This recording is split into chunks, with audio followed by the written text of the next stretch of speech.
大家好啊！我今日煲咗參蘇雞腳豬展湯。我用咗花旗參蘇，花旗參蘇可以偏向清潤、滋陰養顏、補而不燥，好適合而家嘅天氣飲㗎。如果大家仲想抗氧化、提升身體免疫力、消除疲勞、促進血液循環呢，咁就要試下飲呢個湯啦。同大家介紹材料啊！材料有花旗參蘇10克、石斛6粒、麥冬1湯匙、玉竹10克、蓮子1湯匙、百合1湯匙、杞子1湯匙同埋蜜棗2粒。肉類方面就有雞腳8隻同埋豬展半斤。買唔到新鮮雞腳，可以用冰鮮代替。買咗返嚟嘅豬展，我哋用清水洗乾淨。如果見到多餘嘅脂肪，可以用鉸剪剪走佢，煲起嚟啖湯就冇咁肥膩。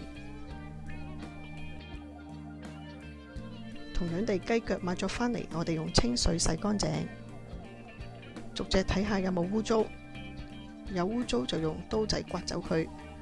如果刮唔走唔緊要，陣間再處理。之後我哋就將佢剪咗嘅腳夾佢。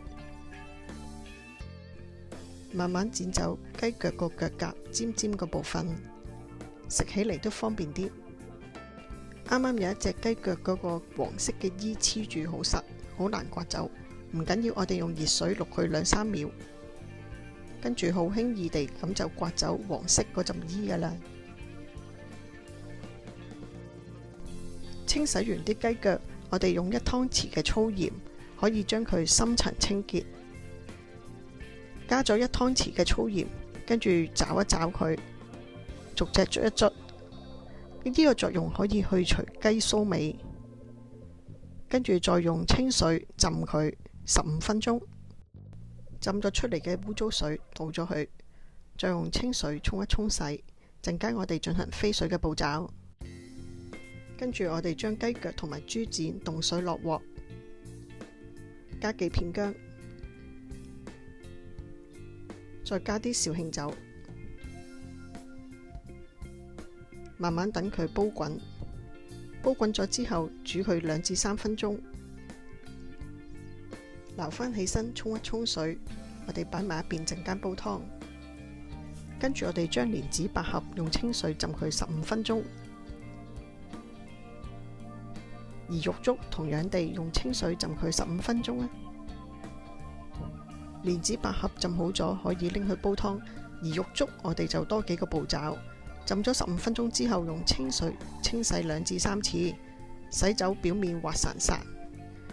洗唔乾淨，煲出嚟啖湯就偏酸，冇咁好飲噶啦。就要慢慢有耐心咁樣洗多2至3次。跟住我哋將花旗參蘇、石斛、麥冬用清水沖一沖洗。洗走表面嘅塵埃。如果豬展大嚿得滯，我哋可以剪開佢細細件。跟住我哋加埋啲玉竹，